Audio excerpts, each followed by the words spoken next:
palestrantes, como também da confraternização, desse encontro, do estreitamento de laços que nós realizamos.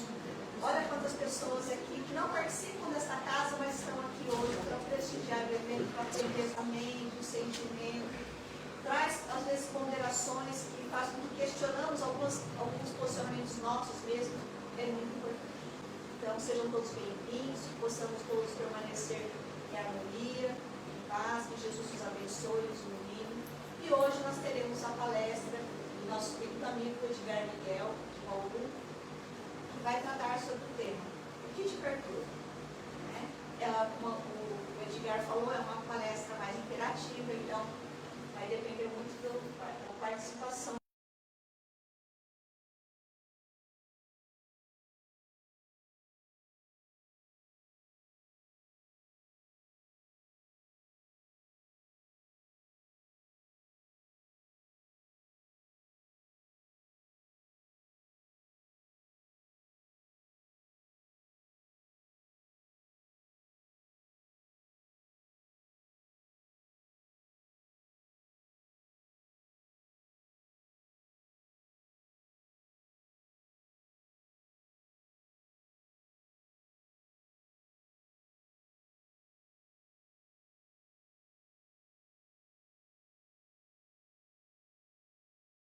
De vocês. Bom, então vamos só fazer uma prece.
Boa noite a todos.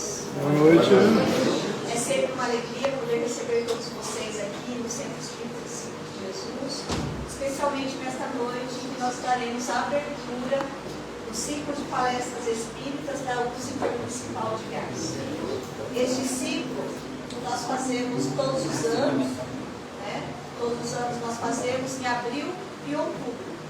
Em abril, em comemoração ao lançamento do Livro dos Espíritos, que se deu em 18 de abril de 1857.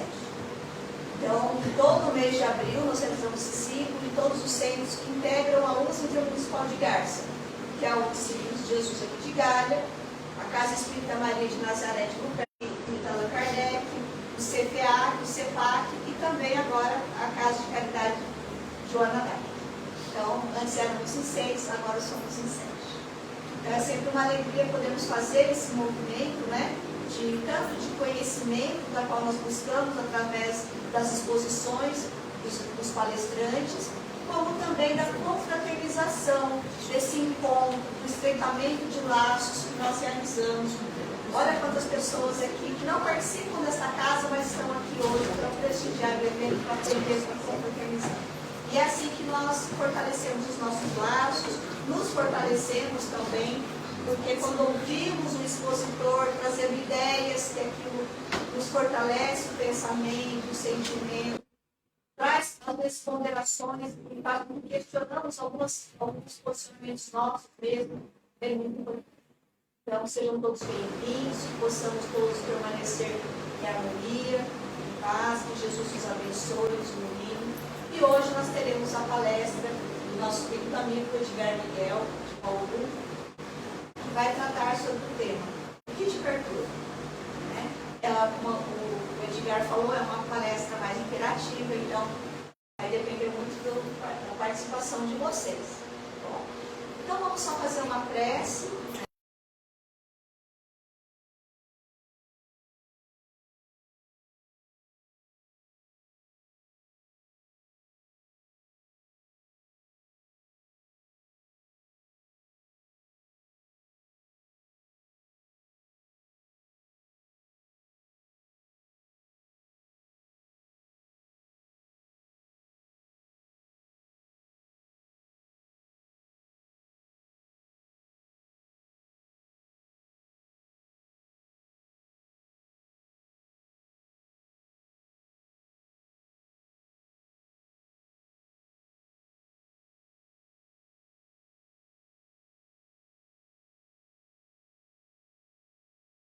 Delícia, é uma pergunta. Então, eu estou perguntando a vocês o que está perturbando o coração de vocês hoje ou nos últimos tempos. Se alguém quiser contar para a gente, sem entrar em detalhes pessoais, sem citar nomes, pode falar que é o problema da vizinha, ou da prima, não tem problema. Oi? O meu amigo tem um problema, me contou ontem, pode ser, não tem problema. Por que parece interessante que a gente converse sobre o que está perturbando o nosso coração?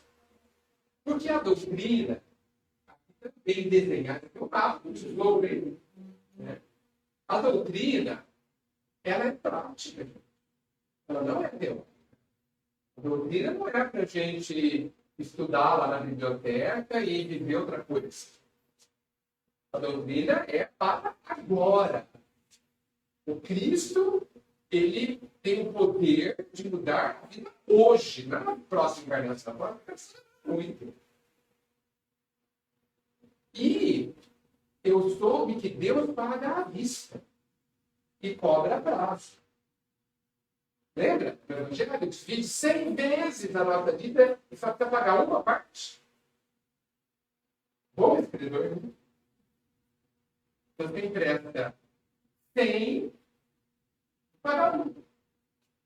A prazo, possivelmente.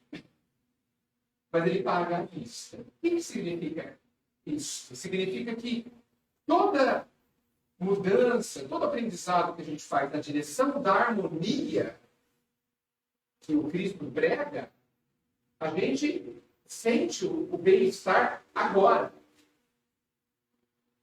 Não na vida de Deus. Por isso que ele paga a vista. Então, o Cristo tem o poder de mexer nas nossas vidas imediatamente.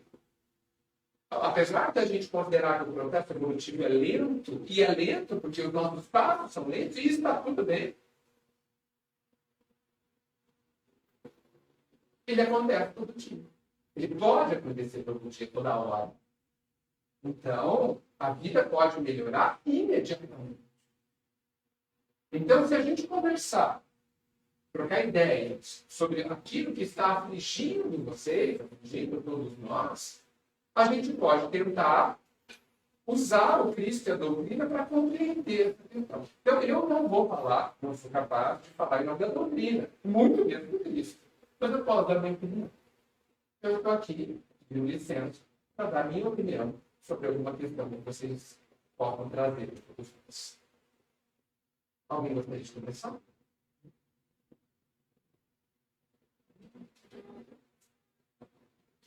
A Dalva falou que vocês estão muito prontos.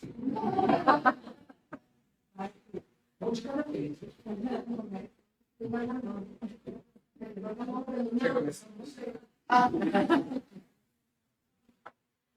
Alguém gostaria de falar aquilo que está incomodando? Jeito, ninguém tem incomodado com Mas olha, coisa boa, eu vou me mudar para cá.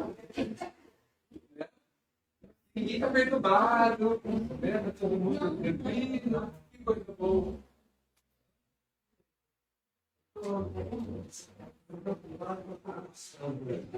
Preocupado com a corrupção no Brasil. Isso te perturba.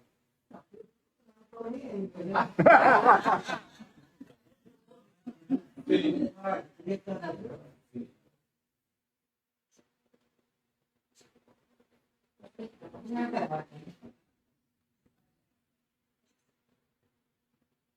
Quando a gente olha para a sociedade, né, porque quando fala que a gente está preocupado com a corrupção no Brasil, a gente está preocupado com a corrupção de certa parte. Né? E o estado que a gente vê na nossa sociedade, ele diz do quanto nós precisamos do Cristo. Né? O quanto a gente pode aprender. E quando a gente vê alguém errando, nós temos uma grande oportunidade de aprender com o erro do outro. Ah, é isso que eu não posso fazer. Infeliz de quem erra, mas feliz de quem olha o erro e aprende. Porque aquele que erra também é professor. Tem aquele que nos ensina fazendo o certo. Tem aquele que nos ensina infelizmente.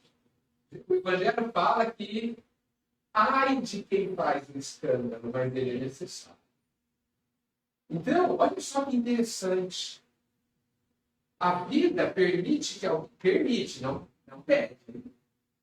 Permite, na nossa liberdade, que alguém erre para dar chance para todo mundo que vê saber o que não fazer.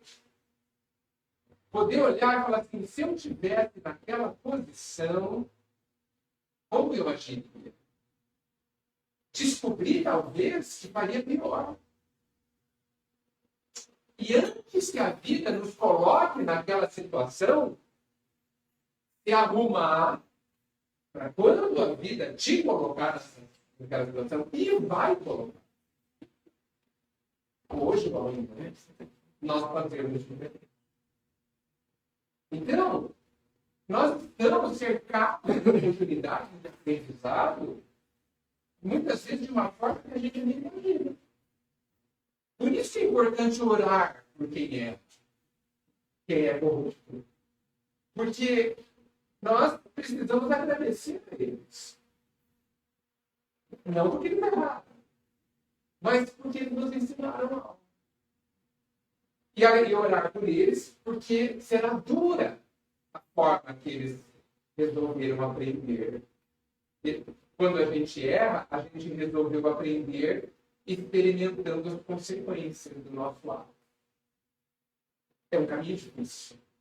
É um caminho que pretende fazer alguma coisa dentro de si, mesmo sabendo da moral cristã, porque ela é universalmente conhecida. Depois de 2000 anos, não há quem não conheça.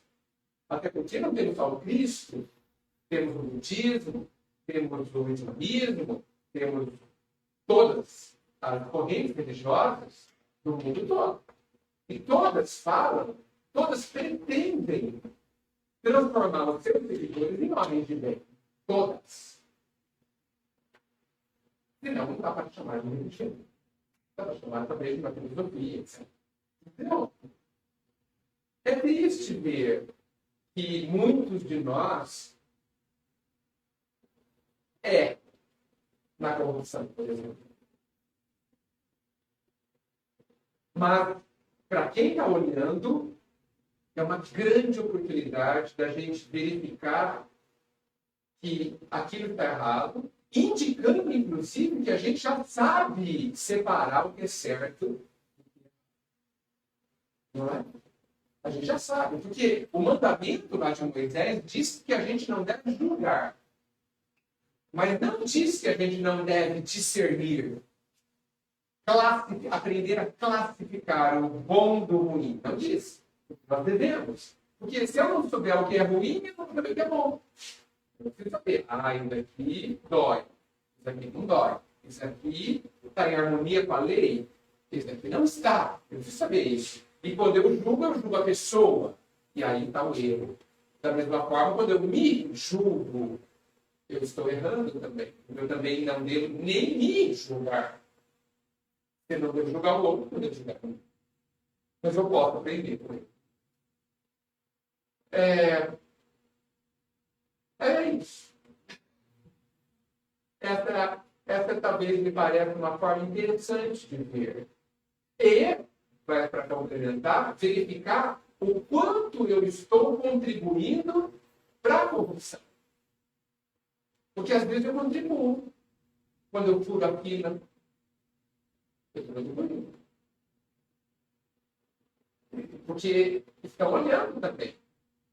Tudo, a nossa vida, gente, cada um de nós é um livro que está sendo lido permanentemente por todo mundo à nossa volta, inclusive os esquecidos desencarnados. Porque a gente se ilude, que nem no Big Brother, a gente acha que não está fazendo. Nós estamos sendo permanentemente filmados. Nunca alguém está sozinho. Sempre há nuvem de testemunhas. Eu estou lá no quarto trancado. Não está sozinho. Existem os desencarnados nos observando. E o que a gente pensa e o que a gente faz nos influencia. Porque não vamos esquecer que se eles nos influenciam, nós nos influenciamos também. Né? Qual é a nossa influência positiva? Isso também é corrupção. Ok? Ótimo, só corrupção. Viu, gente? Nem doeu.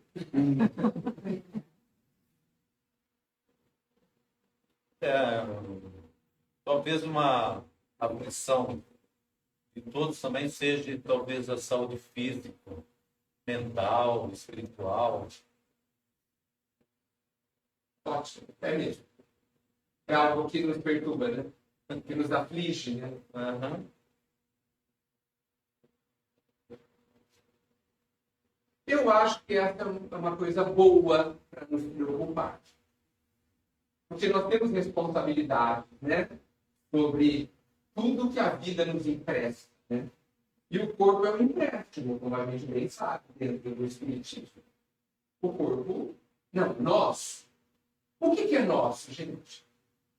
Tudo que você não pode perder é seu. Tudo que não é capaz de ser tirado de alguém é seu. Oi? Só o conhecimento, mas eu vou falar de uma outra forma, mas é isso. Só o que está dentro de você, ninguém vai mexer. Tá? Nem o corpo, que parece que é meu, é meu.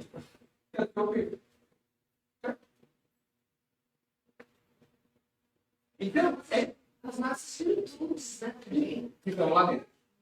Por isso que o Cristo, sempre tão preciso, recomendou que a gente se preocupasse com aquilo que o ladrão não rouba, e que a traça não corrói. E o que é? O que está dentro de mim? Eu acho, gente, que dentro de nós nem Deus mexe. É como se eu fico com a impressão, isso é do meu pensamento, eu fico com a impressão que Deus criou tudo, inclusive nós. Mas ele parece que ele, dentro de você, filho, a obra é sua. Eu não vou pôr a mão. Vou te dar todos os recursos para construir um palácio, um universo interior belíssimo, o paraíso, o reino de Deus. Mas é você que vai construir. Te juro. Eu não vou. Tenho essa impressão. Então, tudo que não estiver dentro de nós, nós perderemos. A gente suporta essa questão? Tudo. Tudo que estiver fora de nós, a gente vai perder até a coisa ruim. Por exemplo, Digamos que eu estou lá com 80 anos, com dor no joelho, a hora que eu desencarnar, eu vou perder. Bom, vou poder andar de novo, saltitar por aí, vou ter um corpo novo, espiritual, novo, sem doenças. Se eu me livrar na mente das doenças, o meu corpo sendo espiritual não ficará doente. E eu vou poder voltar a ter, que tal, 30 anos? Um corpo de 30 anos, tá bom? Não ser muito novinho, né? E eu novinho nesse corpo. 30 anos é para aguentar. De corpo espiritual, eu vou perder as minhas doenças. Vou perder as coisas que não estão. Ele vai guardar também, se está dentro de você coisas ruins, você vai levar. Vou. E vou ter que aprender a tirar de mim. Aliás, as coisas boas e ruins já estão entrando dentro de nós conforme a gente vive, né? Por exemplo, vocês conhecem alguma criança amargurada? Criança? Não estou falando triste. Conhece? Amargurada? Pequena? Que triste. Mas normalmente quem é amargurado são os adultos. Ou seja, a gente vai vivendo e a gente vai guardando o que é peso dentro de nós. Né? A gente tem todo o direito. Né? Mas para ser feliz, a gente vai ter que aprender a tirar de dentro de nós e jogar fora. E a morte do corpo não necessariamente não tira. Porque a morte do corpo, vocês sabem, é trocar de roupa. Então, os conteúdos que eu guardei dentro de mim continuam dentro de mim. Né? Vamos subir. Todos. Porque eu sou livre para construir dentro de mim a casa onde eu moro. Porque a gente mora dentro da gente. A gente é nem tartaruga. Tá? Só que a tartaruga está com a casa para fora, a nossa casa está dentro. Né? Dentro de nós é onde a gente vive, gente. A gente não vive em área da nossa casa. A gente vive dentro da gente. Né? Então, como é a sua casa interior? Ela é arejada? Ou é abafada? Ou é triste? Ou ela é bonita, colorida, cheia de perfume delicioso? Você quem sabe. Mas as nossas preocupações sobre o físico, sobre a saúde de forma geral, é uma preocupação muito importante. O Evangelho diz assim: pedirei contas da tua administração. Ou seja, a vida, a nossa própria consciência, pedirá contas de todos os recursos que a bondade do Pai nos oferece para cuidar. Lembra da palavra dos talentos? Ele distribuiu talentos para todos nós. Vai chegar uma hora que ele vai perguntar: e aí, o que você fez com os talentos?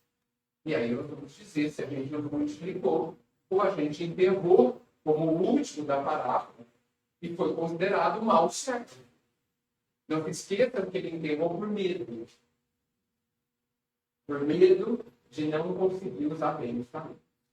Eu desconfio que se Jesus colocasse na parábola um quarto e recebeu também os talentos e gastou tudo e ficou devendo, pode.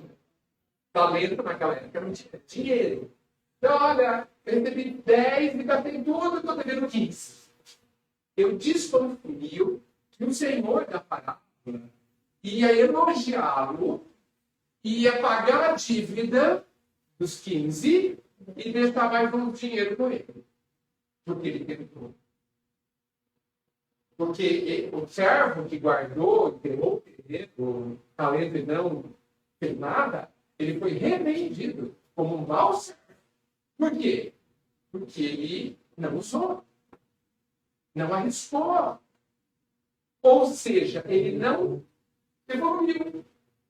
Ele não teve a chance de se desenvolver. Exato. De procurar fazer algo. Não arriscou. Não arriscou. O outro parte. Praticamente, Sim. foi quem sabe, um empreendedor do nosso Sim. Arriscou bastante. Mas é melhor do que nada arriscar. Por isso que é muito importante. Gente, eu acho que Jesus, de tamanha sabedoria e amor, nada do que ele disse foi em vão. Nem na hora, nem na sequência, nem na ordem. Então, por exemplo, ele sempre falou, quase sempre falou para os que erravam ao redor dele, vai e não pegue mais, certo? E nós, cheios de culpa, adoramos nos debruçar sobre o não peques mais. Adoramos, né? Eu não posso pecar mais, meu Deus, né? Mas todo mundo, quase todo mundo, eu nunca vejo alguém falar, que ele antes de falar não peques mais, ele falou o quê? Vai. Isso é muito importante. Vá, prossiga, tente, arrisque. Porque se a pessoa não for, ela nunca vai ter, não vai evoluir. Essa é a pior situação. Por medo, eu vou ficar aqui quietinho, porque aí eu não vou errar.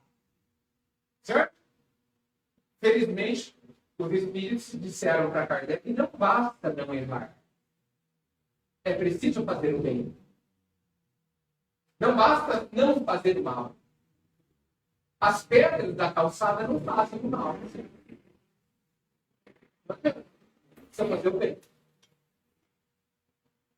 Tem que arriscar. Não tem jeito de fazer o bem sem coragem. Não tem jeito. A preocupação com os recursos divinos ao nosso dispor é importante. Mas, e aí é um ponto que eu gosto de ressaltar, nada é mais importante do que a própria evolução, do que o próprio aprendizado. Nada. Porque nós não viemos aqui para cuidar do corpo. O corpo precisa ser cuidado para que a gente continue aqui na escola. Aonde só entra com esse uniforme. O uniforme da carne, do corpo. Lembra? Acho que quase todos nós éramos obrigados a entrar na escola de uniforme, não entrava. Nessa escola só entra de uniforme. Sem exceção. Então eu preciso cuidar do uniforme. Tem caminho entre técnicos, senão eu vou embora. Então é muito importante que eu cuide do uniforme. Mas é mais importante ainda que eu aprenda. Ninguém vai na escola, a não ser para aprender. Ninguém vai na escola para usar o uniforme. O uniforme é meio, é cartão de entrada. É condição para estar. Mas eu preciso aprender. Então, a gente precisa equilibrar o quanto de mente, coração e de tempo a gente gasta cuidando do corpo e cuidando da alma. Não pode cuidar mais do corpo e da alma. Até porque a própria ciência diz que para ter corpo são, tenha mente sã. E a mente, aí, é a representante da alma. Não é, mas a gente pode pensar assim.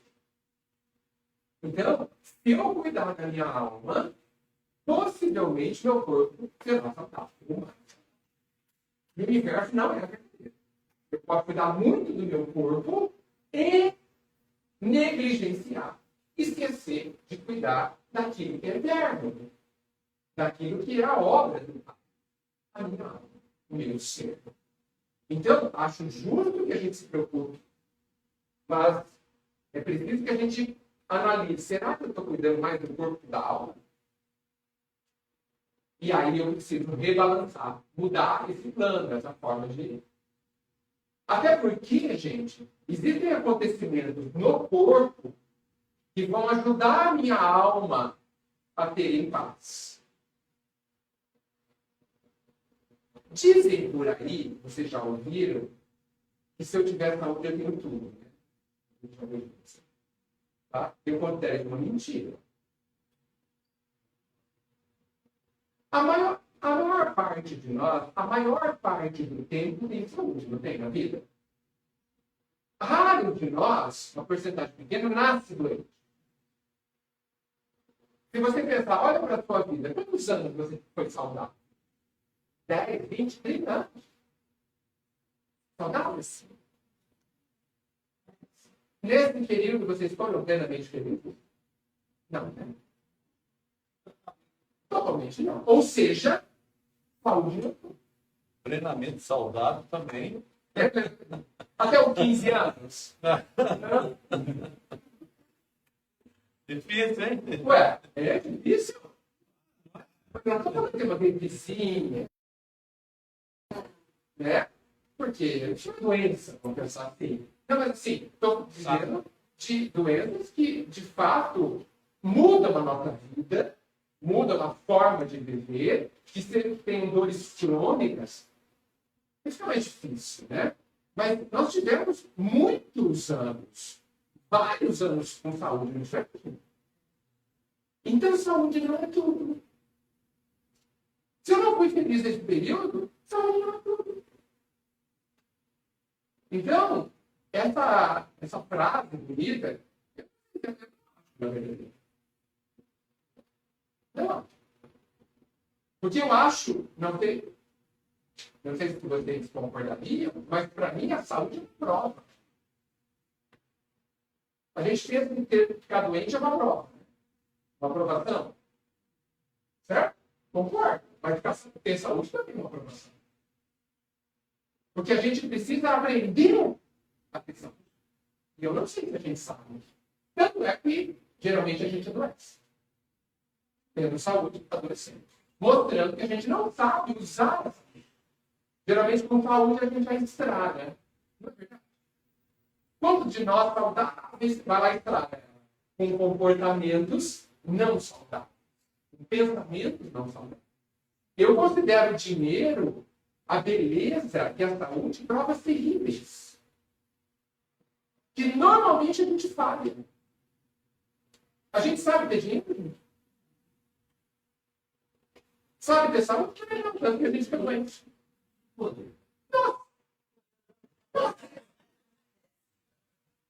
Então, a gente tem que orar por aqueles que têm três.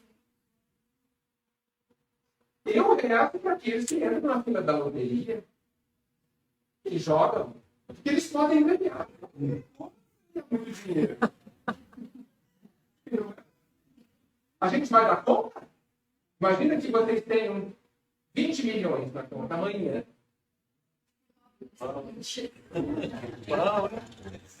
Como que fica o orgulho da gente? Como que fica o egoísmo da gente com 20 milhões na conta? Não sei para onde ele vai. Sem ter passado por Deus. É muito perigoso.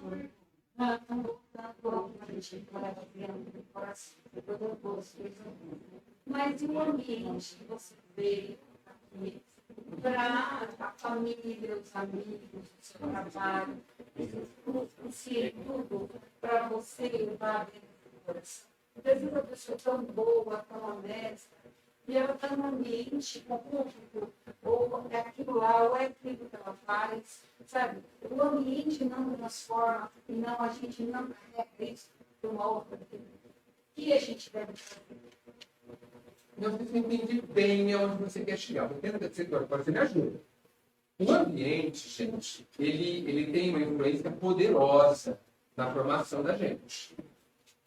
Mas ele não determina a nossa felicidade, nem o nosso comportamento. Ele não determina. Determinar é uma coisa que você não tem escapatória. Por quê? E isso a gente vê muito Emmanuel falando, e também no livro dos Espíritos, a vontade do Espírito é soberana. E nós estamos aprendendo a ter boas vontades. Então, assim, o ambiente, ele é altamente influenciador. Mas tem uma coisa que eu acho que a gente falha. Vou dar um exemplo. Então, digamos que eu nasça num ambiente onde meus pais não me dão exatamente bons exemplos. Não me dão exatamente bons conselhos éticos nem morais. Não me ensinam uma boa religião. Tá? Ok. A criança sofre tudo, porque ela não tem outras referências muitas vezes. E ela se referência do ambiente. Muito bem. Aí passam uns anos, eu chego a ter 25 anos. 30 anos para dar uma lambuja. 30 anos é bastante tempo, né? Com 30 anos, a pessoa pode pensar. Bom, então, será que ela não pode falar assim? Nossa, aquilo que meu pai me ensinou é bom para mim. Aquele exemplo que ele deu é bom para mim, me faz bem. Eu nem estou falando Cristo, né? Me faz bem. Vai me levar onde eu quero fazer que nem ele? Para onde eu vou, hein? Onde eu vou chegar na minha vida? Se eu seguir o exemplo do meu irmão, do vizinho, da minha mãe e do meu pai. Acho que eu vou sofrer, né? Por exemplo. Então, eu posso mudar, né? Eu sou livre. E não quer dizer que eu esteja desonrando meus pais, como diz o Evangelho. O Heitman. Porque eles fizeram o que eles sabiam. Eles podiam. Então a gente tem que respeitá-los por tudo que eles nos deram. E se eles querem só coisa terrivelmente ruim, eles ainda nos deram a vida. O que significa? A oportunidade de estar na escola de vida da reencarnação. A oportunidade de estar aqui me construindo ou me reconstruindo. Isso é muito valioso. Se os pais tivessem me feito nascer e sumido, eu ainda deveria agradecê-los por estar aqui nessa escola. Eu não estou dizendo que isso é fácil, mas é uma grande oportunidade. Muito bem. Então, com 30 anos, eu consigo olhar para o ambiente, para o contexto em que vivo, e falar, eu quero isso. Nós somos capazes disso. Nós somos capazes. É fácil para todo mundo pensar assim? Não. Mas eu acho que ninguém nessa vida pode dizer que não teve, em algum momento, um bom exemplo. Ninguém.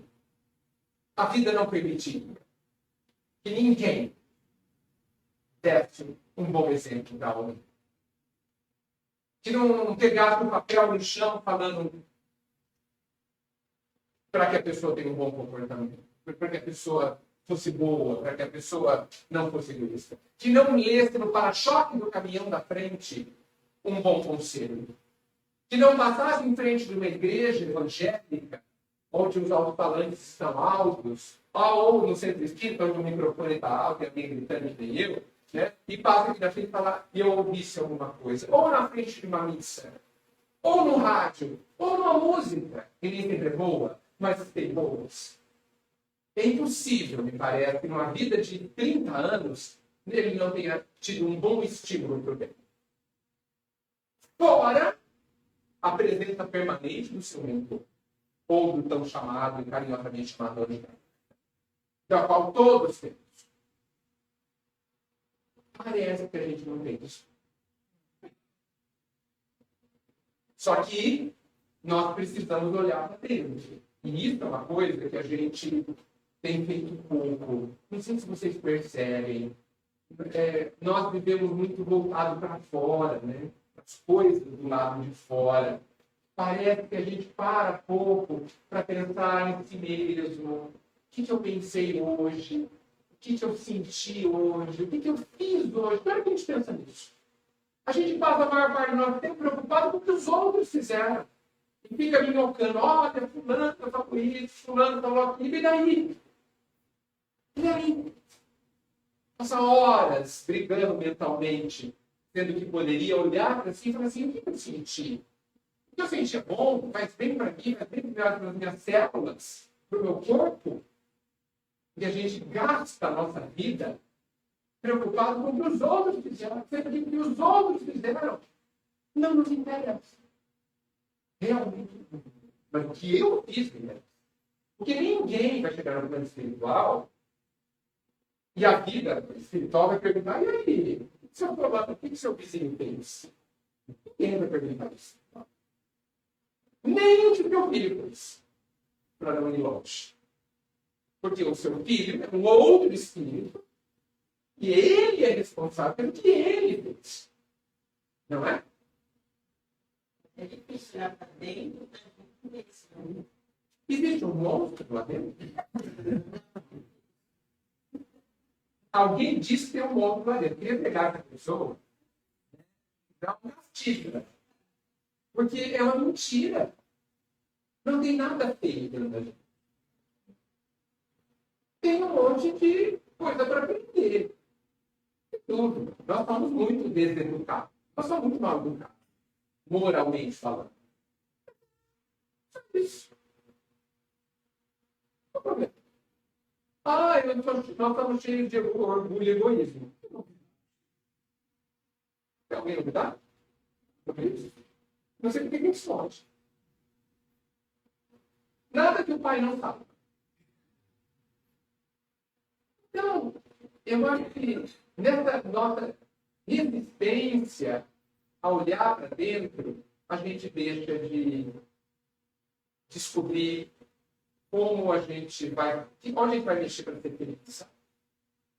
Quando faz parte da felicidade se aceitar. Sabe? É assim, olha, você vê na sua casa uma rachadura.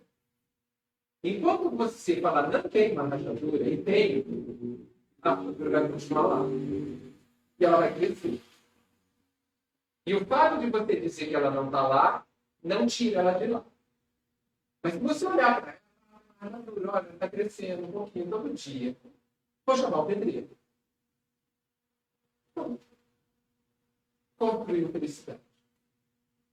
Então, nós precisamos quebrar essa lenda, essa história que nos contaram, que a gente precisa ter medo de olhar para ele. Eu vou ter vergonha de olhar para ele. Não podemos ter vergonha da gente. Não podemos. Mas eu penso tanta coisa ruim porque não aprendeu a pensar coisa boa. Só por isso. Quando você aprender, você parte para essa coisa boa. Não é simples? Simples assim. A gente podia não complicar. Responde isso, a questão. Responde. Eu me agradeço. E aí?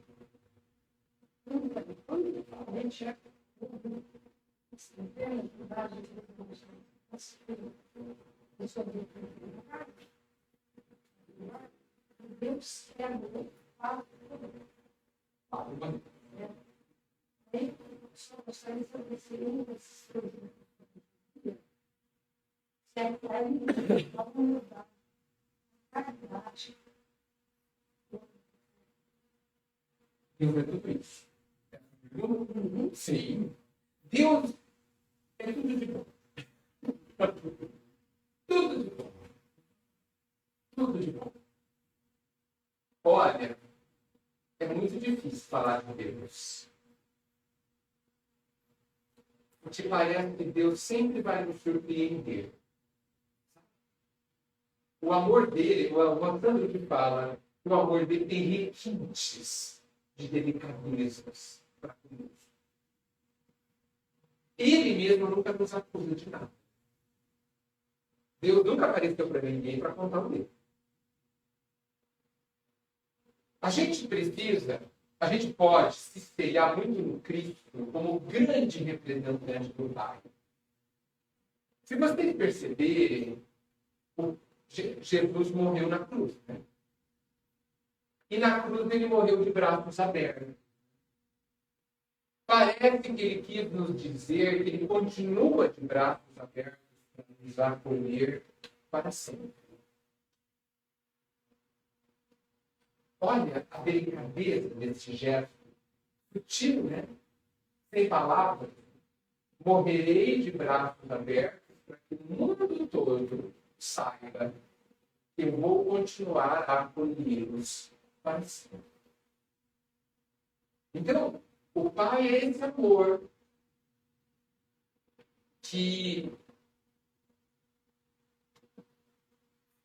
nunca vai nos deixar para trás.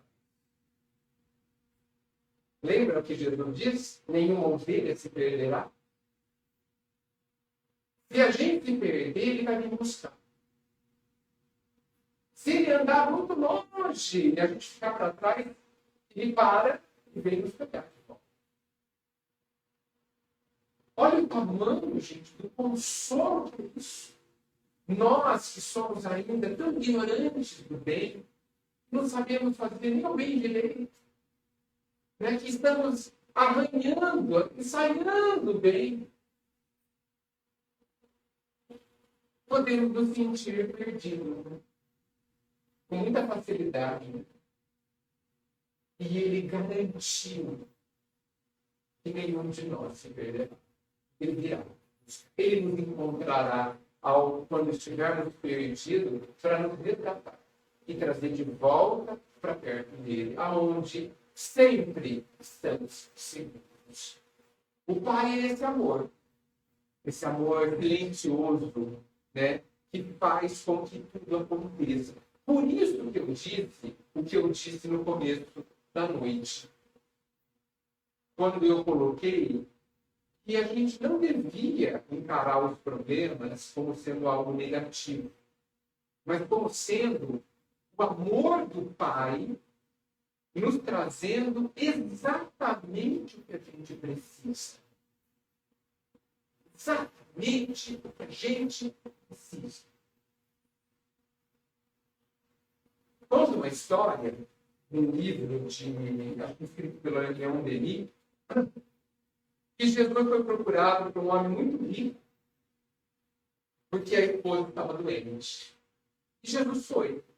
Chegando lá no palácio, ele abriu a porta do quarto e estava um cheiro terrível, porque ela tinha lepra. Na porta, Jesus disse ao marido: não posso curar a sua esposa.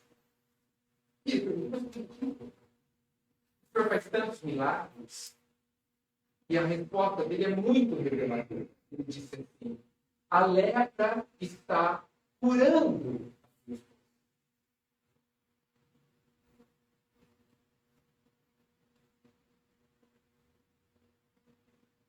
Mas eu posso aliviá-las. E as dores foram aliviadas e ela desencarnou nos meus dedos.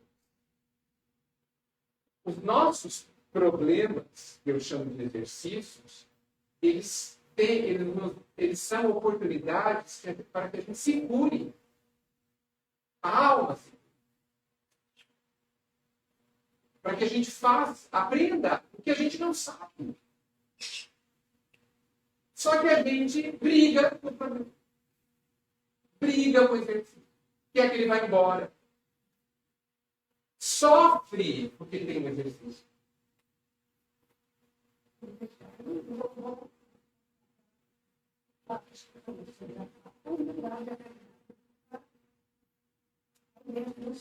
Está dentro da minha resposta. A humildade, se a gente diante dos problemas for humilde, a gente acolhe o problema. E fala: eu vou te resolver. A gente precisa tomar muito cuidado com a humildade, porque aí eu acho que às vezes ela é mal interpretada. Humilde não é aquela pessoa que fala amém para tudo. Não. Jesus era humilde e não falava amém para quase nada. Inclusive. Certo? Ele é considerado o Cordeiro de Deus. O cordeiro é um dos animais mais passivos que existe. O que você quiser, você faz com ele. Ele é considerado o Cordeiro de Deus. Tal a expressão da sua humildade. Mas ele só fez o que era certo. Então, o humilde é aquele que sabe falar não. Sabe falar sim. É aquele que não se melindra, que não enxerga ofensa.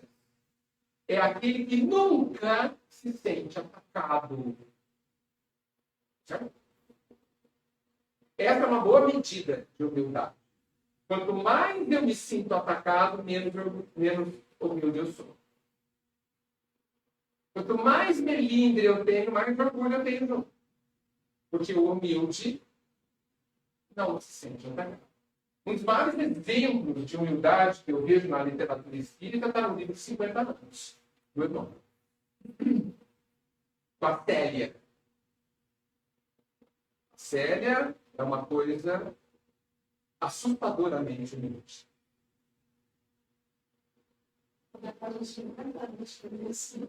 Pois leia. Já que a senhora tocou no assunto da humildade, a Célia, tanto tem um trecho do livro onde ela é aconselhada pelo avô desencarnado, que é o Neilus, inclusive, onde ele diz para ela que a humildade é a chave de todos os desafios que ela vai viver na vida. E ela viveu muitos. A chave. E dizem outros textos que a humildade é o começo de todas as outras virtudes. E não dá para ter todas as outras virtudes sem ter a humildade antes. Então, a humildade é algo extremamente importante. Está dentro, não? Consigo. Muito obrigado. Mais alguém? Quer falar algo? Ansiedade.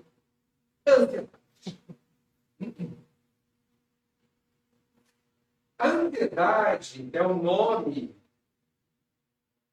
que a gente dá para o medo de tudo.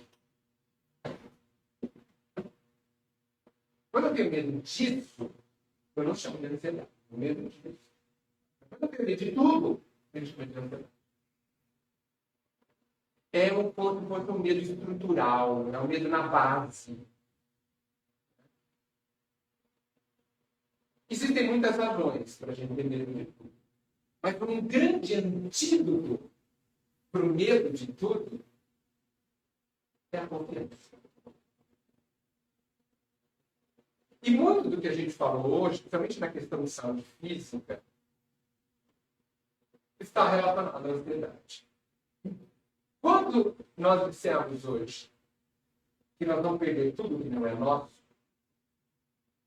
essa ideia ela tem o poder de dar uma paulada na ansiedade. Se a gente se acostumar com a ideia de que eu vou perder tudo que não é meu, porque nunca foi mesmo, é uma ilusão achar que teve.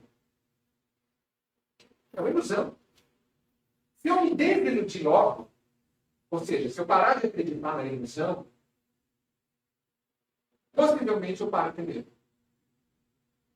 Porque eu passo a considerar aquilo como não sendo meu. E se eu não tenho, eu também não tenho medo de perder. Faz sentido? Se o corpo não for meu, não é. Eu vou perder. E daí? Qual o problema? A gente precisa, principalmente nós espíritas, jogar fora algumas crenças muito antigas. Por exemplo, nós não podemos pensar que a morte é um castigo. Eu acho uma loucura a gente desejar que nossos inimigos morram. Eu acho para eles. Eles voltam para casa, se libertam do peso do corpo. Vida, gente. É a evolução. O médico põe lá a evolução a óbito, né? Não sei se é uma evolução, mas pelo menos. Ele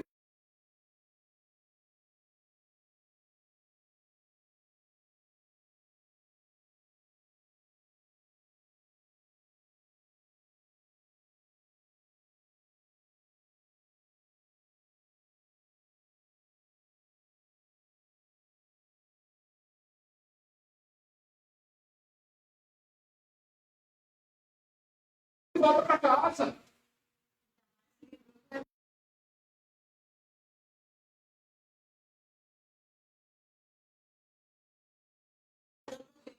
Sim. Hã? E a gente continua aqui no serviço pesado. Que é ótimo. Mas a ideia de desejar a morte dos meus inimigos é ótimo. É um prêmio. A morte não é ruim. Ela não é um castigo. Essa ideia antiquíssima e tem a ver um pouco com o instinto de conservação para a gente não pegar sabe? Ninguém aqui sabe. Direito.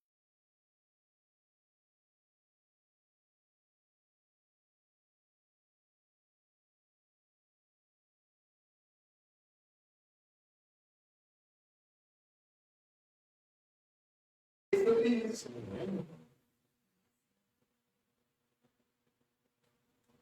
Eu acho que a gente considera a morte ruim, pode ser, porque a gente é muito apegado às coisas daqui. Sim. Às pessoas, Sim. a tudo. Sim. Né? Os sentimentos, Sim. tudo. Por isso que a gente considera a morte ruim. Sim.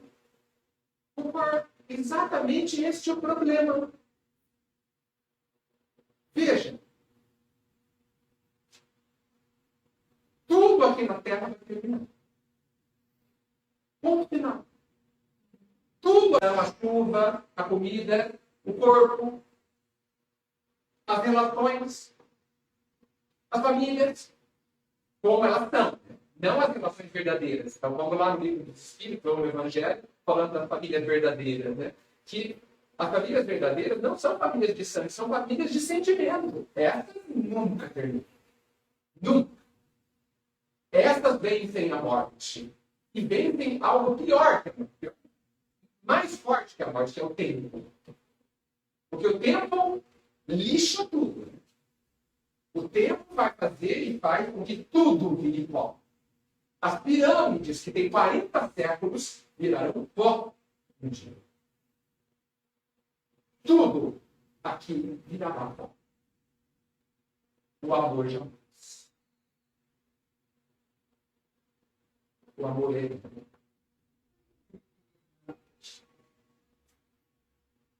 Olha, André Luiz, eu acho que nos dá uma pista lá na introdução do nosso lar. Ele fala que para ele a morte foi uma grande surpresa. Ele não estava preparado para a morte porque ele não estava nem aí com a morte. Nem pensava no pós-morte, como a gente pensa. Mas na introdução, ele diz que a coisa mais importante que aconteceu com ele foi encontrar a própria consciência. Talvez a gente tema isso. Porque a morte não deixa de ser a hora da verdade. A hora onde tudo que é ilusão, as máscaras caem, os personagens caem, a gente fica nu, completamente desnudo. Talvez a gente tema isso. Talvez o medo da morte venha do nosso sentimento natural de culpa, que precisaria ser trocado por um sentimento de arrependimento, que é muito melhor arrepender do que culpa. Porque o arrependido trabalha para não errar mais, e o culpado não vai nada. O culpado fica lá chorando. Então a morte, ela é a prova do não é a prova do mal, ela é a hora da avaliação, né? E aí eu apelo para um outro livro fantástico chamado Voltei, do Chico, né? Do espírito Jacó, aonde é um espírita, né? Um espírita, e ele percebe lá que ele perdeu bastante tempo na vida. E ele estava lá, chorando, quando ele cita, é muito interessante, ele cita assim, que mesmo que ele tivesse perdido a vida inteira, nenhuma lágrima ia resolver. Então ele diz para ele mesmo, levante e prossiga. Vai. É um vai de Jesus.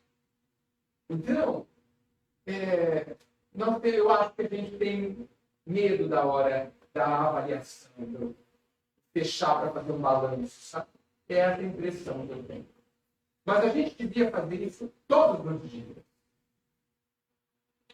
Porque eu tenho a impressão que na hora que a gente for fazer essa avaliação lá no plano espiritual, a grande pergunta que vão fazer para a gente é: o que você fez com você? Vixe, no que você se tornou? Essa eu acho que é a pergunta, a única pergunta que ou nós mesmos vamos nos fazer ou vamos fazer. O que você fez para você? O que você se tornou nesse tempo lá? E essa pergunta, a gente vai fazer hoje. Ah, eu tenho X anos, tá. Já vivi um bom tempo. O que eu me tornei? Até agora. O que eu fiz comigo? Não precisa esperar, cara. Porque essa pergunta, ela nos orienta. Ah, então eu continuo. Não, para, muda de novo. Você apresse. É uma pergunta norteadora. No que eu me tornei? Eu me tornei uma pessoa má, como eu disse? Uma pessoa reclamona?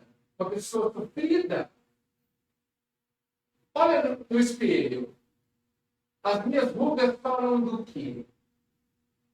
Falam da minha tristeza? Da minha revolta? Da minha amargura? Ou da minha serenidade? Porque se as rugas, se o corpo, que é não tão flexível assim, não tão plástico assim, expressam o que vai nas nossas almas depois de algumas décadas, imagine o nosso corpo espiritual, que é facilmente moldável pelos nossos pensamentos. Né? Então, assim, o que a nossa expressão diz sobre nós? Se a gente não conseguir olhar para dentro de nós e ter uma resposta sobre o que nós nos tornamos, os espelhos podem dizer. O brilho dos nossos olhos brilham de que forma? Ou eles são opacos, ou eles não têm vida. Ou os nossos olhos falam que nós perdemos a esperança, que nós estamos esperando a morte chegar, para acabar logo com isso. Que não é uma boa forma de viver.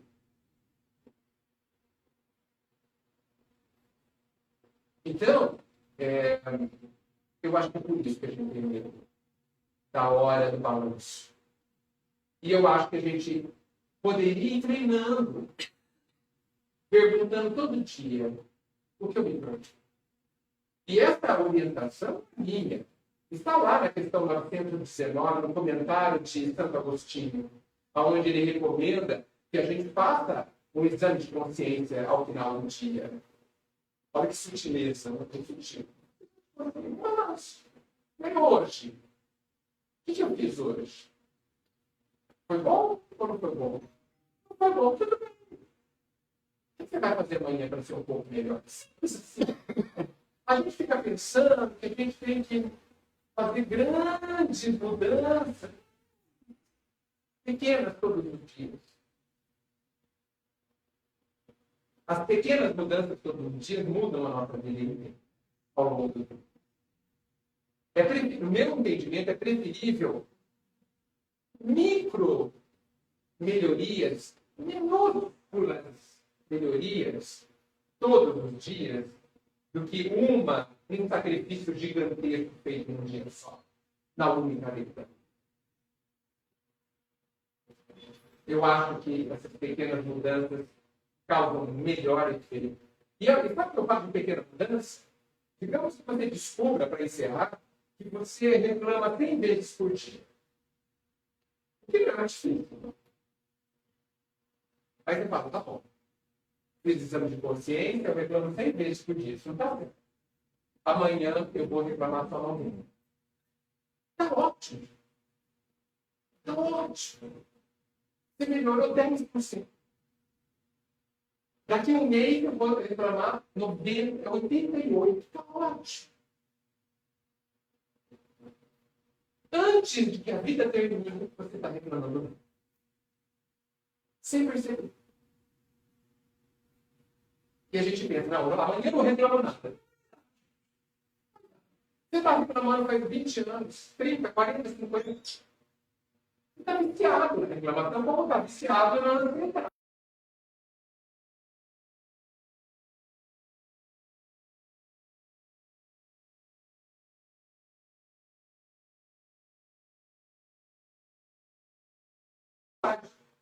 Porque a ansiedade também é um vício. Aliás, como todo vício, dá prazer. Porque a gente gosta de sentir.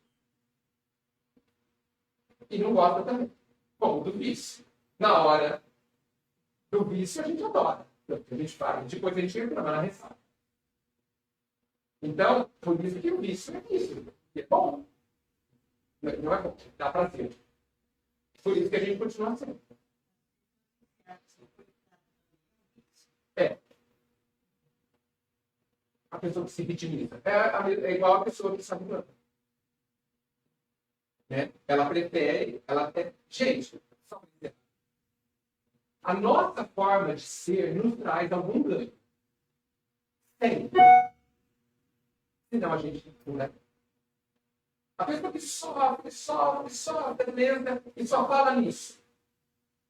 Qual é o risco se você tirar a doença dela e arranjar outro dia? Como que eu vou viver sem minha doença? O que eu vou falar? Ninguém vai me dar atenção.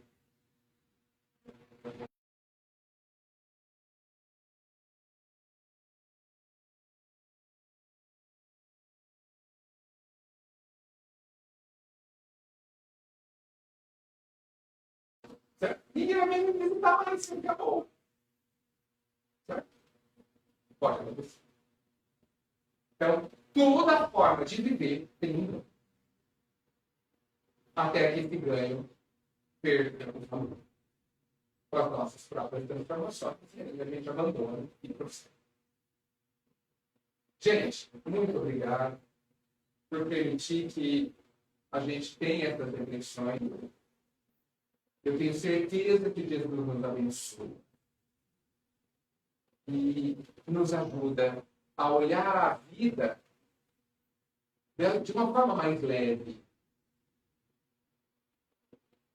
entendendo cada dificuldade ou exercício que a gente tem é o amor do Pai, confiando que nós somos capazes de aprender o que aquele exercício vem nos ensinar. Muita lição. Muito obrigado.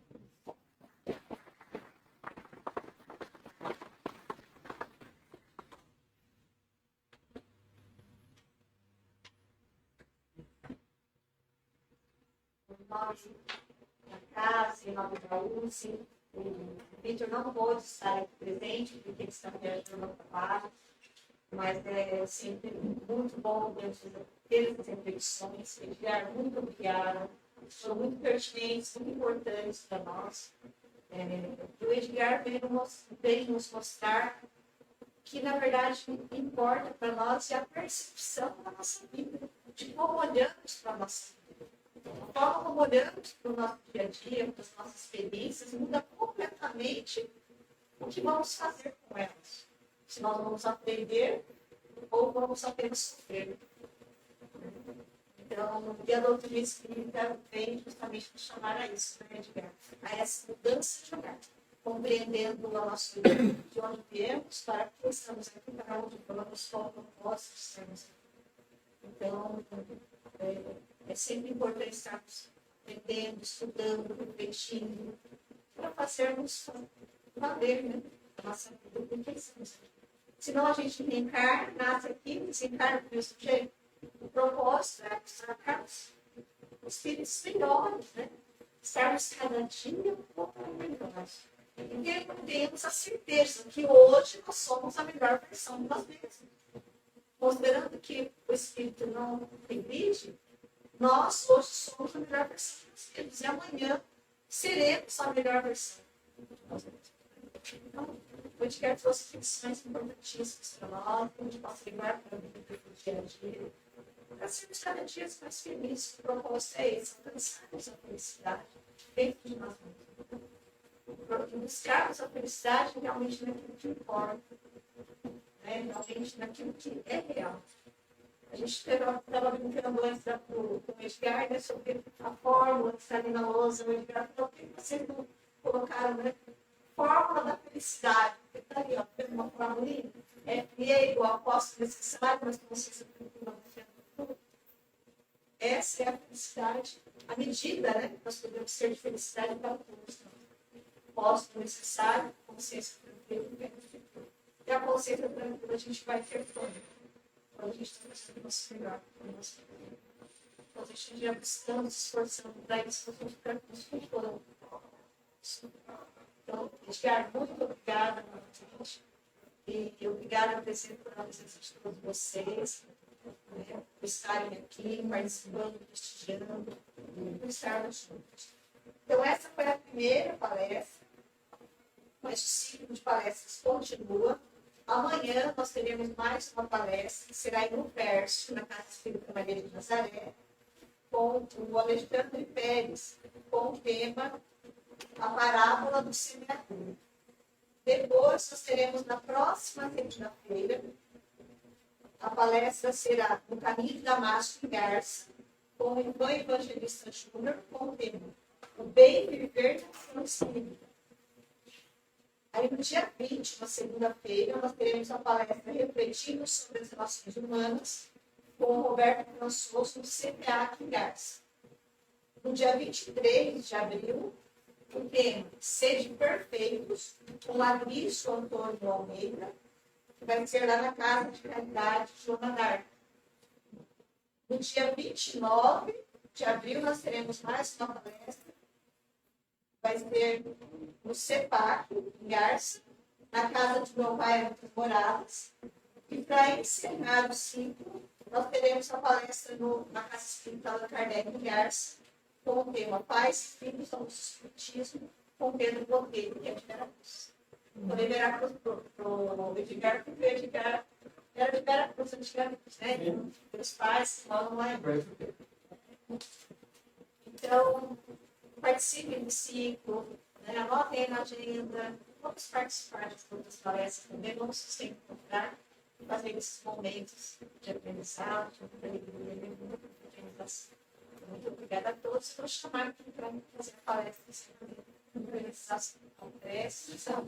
De novo, de trocar uma palavra da hora. A prece do ciclo. Bom, pode começar. Muito obrigada novamente.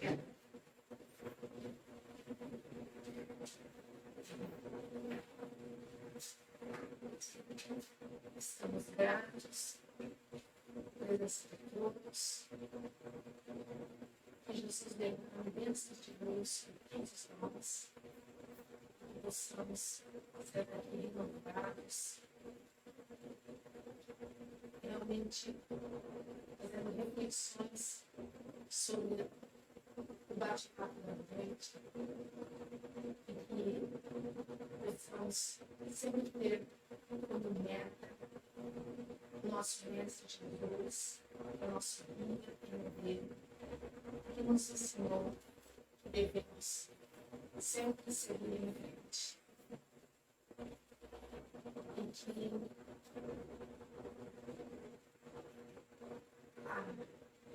o ensino da noite, que aqui aprendemos, possa nos ajudar a refletir sobre as dificuldades, sobre as relações, e que os problemas, as dores, servem para o nosso aprendizado, para o nosso crescimento.